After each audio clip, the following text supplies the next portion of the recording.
Welcome back to Star Goblin Radio. Today we've got some news and some spoilers, so let's jump right in.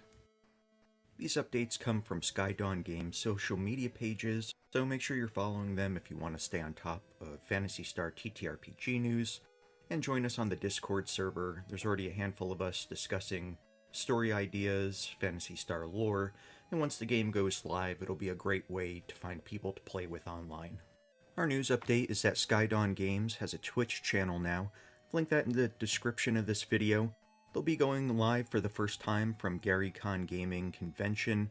That takes place on Saturday, March 22nd at 12 p.m. Central. They'll discuss updates for Esper Genesis, give us a first glance at Phantasy Star TTRPG, and I'm going to watch that and plan on updating this channel with anything noteworthy after. Next, we'll get into spoiler territory. We've got a character sheet for Alis Landale, and 2 pages from the new adventure, The Search for Luveno. And I'm going to dig into all the details I can pull out of these. I'm going to start with the character sheet. Alis Landale is the main protagonist from the first Phantasy Star game. Her character sheet has her as a 3rd level Sentinel. Sentinel is not a D&D class. It could be from the Esper Genesis core game or one of the expansions, but it's not available in the free basic PDF rules. Alis has 6 standard abilities. These are the same as the ones that are used in Dungeons & Dragons. Her highest abilities are her strength, her dexterity, and her charisma. Next are her wisdom and her constitution, and her lowest stat is her average intelligence. The numbers on her sheet are modifiers for her abilities and her saving throws, and these are added to the dice whenever she rolls something related to one of these abilities. In standard D&D, these modifiers are determined by your ability score. Her ability scores aren't on her character sheet. It could be that ability scores have been removed from Phantasy Star TTRPG to simplify the game. It's also possible that they're just not on the character sheet to streamline this character sheet. Alis's wisdom and charisma saving throws both have a +2 bonus factored in, and that's likely a proficiency bonus granted to her from her Sentinel class. Next we have a box for fate points. This is a new mechanic. I'm not sure what it represents. The FAQ does reference karma dice and bane dice. It's possible this is related to that. Next we have her passive perception, which is her innate ability to detect things in her surroundings. The next section is her skills. Most of these are from Dungeons & Dragons. A couple of them are borrowed from Esper Genesis.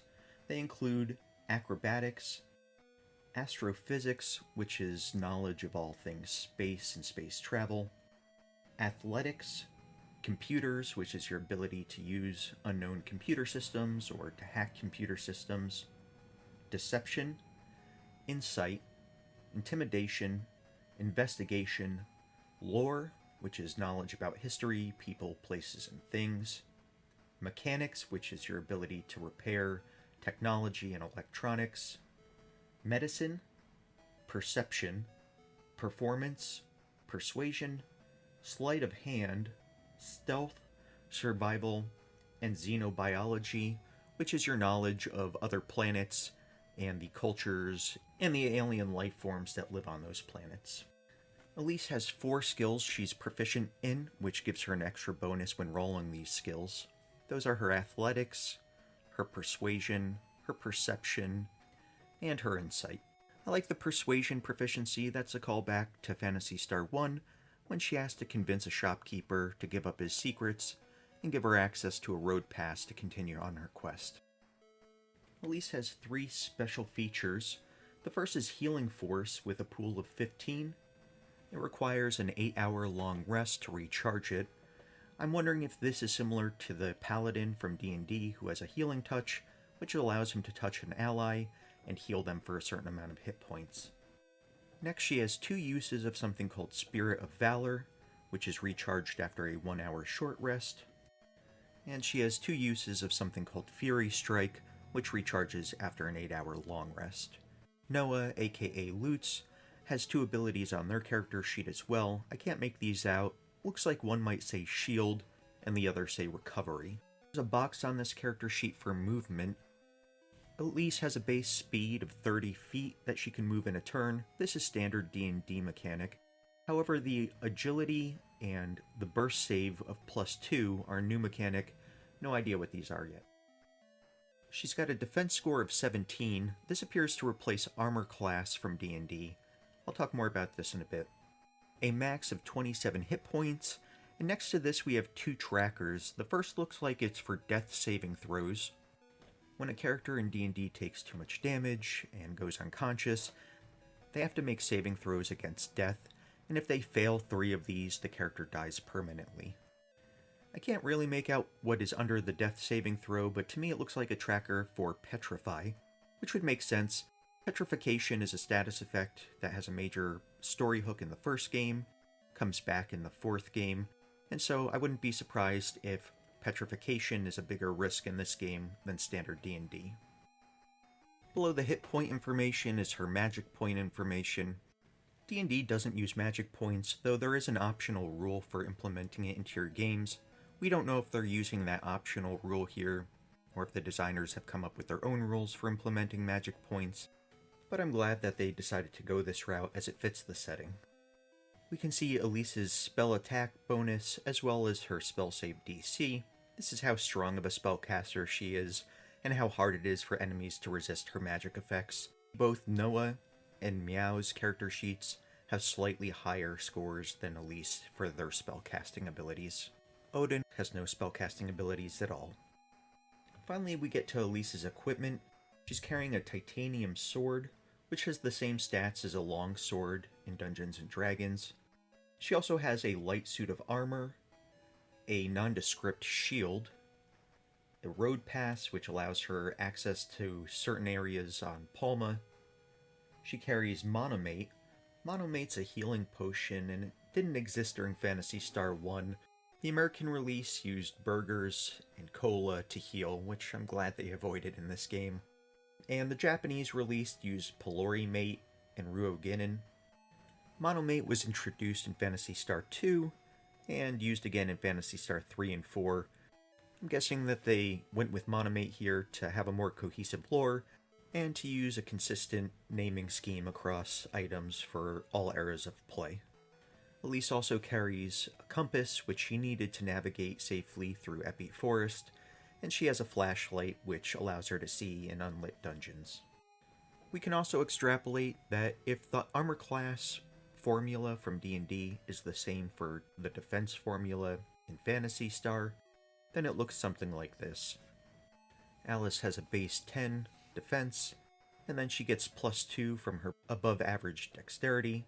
She gets another +2 from her shield, which means that her light suit of armor gives her a +3, which gets us to the 17 defense score. And finally, she's got 250 Meseta, which is money. Meseta is the currency in the algo system. That's all the insight I can pull out of it. I'm looking forward to what some of these new mechanics do, and I think these character sheets look great. But that leads us to our next spoiler, which is 2 pages from the Phantasy Star The Search for Luveno adventure. If you're planning on playing in this adventure as a player character, you might want to skip this part of the video to avoid spoilers. We know from other release notes that this adventure is designed to play with the 4 main characters from the original Phantasy Star. This quest seems to align with the actual video game, retelling the quest for the search for Luveno, which comes directly from Phantasy Star 1 for the Sega Master System. This image is super tiny, and the lettering on it is even smaller. I had some trouble trying to increase the size of the text to be able to read this. I ran it through an AI tool, which in some ways helped and in some ways made it worse. I'll let you know what I think I'm seeing here, and if you think otherwise, let me know in the comments. First, we have an already released image of the main 4 characters fighting a creature that we now know is a serpent. The serpents are monsters from Phantasy Star 1 that live on Palma in the forests and oceans. Each section here has information for the storyteller, and then a descriptive text that the storyteller is supposed to read to the player characters to let their characters know what they're seeing in each scene. We start in the deep woods, with the characters entering the foot of the forest on their way to Triada Prison, where Dr. Luveno is being held captive. After traveling into the forest for about an hour, the characters reach the heart of the forest when they hear a loud commotion in the canopy above. Debris and branches rain down upon them, and they have to make dexterity saving throws to avoid being hit. If they fail, they take bludgeoning damage from the falling branches. The characters make checks to try and determine what's making the ruckus. If they're successful in spotting the creature, they have a brief moment to attempt to heal before combat breaks out. The serpent attacks, and there's advice for the DM to run the combat, and reminders on the different steps that occur during a combat scenario, which makes me think that this combat is the first one in the adventure. After combat ends, the characters can rest, and there's some information on how much hit points each character restores while they're resting. And then the party carries on, reaching Triada Prison in Part 2 of the Search for Luveno adventure. So that's all the information I could pull out of these two spoilers. If there's anything I missed that you caught, let us know in the comments. I'm looking forward to this Twitch stream from GaryCon and hoping we get even more content moving forward. So that's it, that's the show, and until next time, Star Goblin Radio signing off.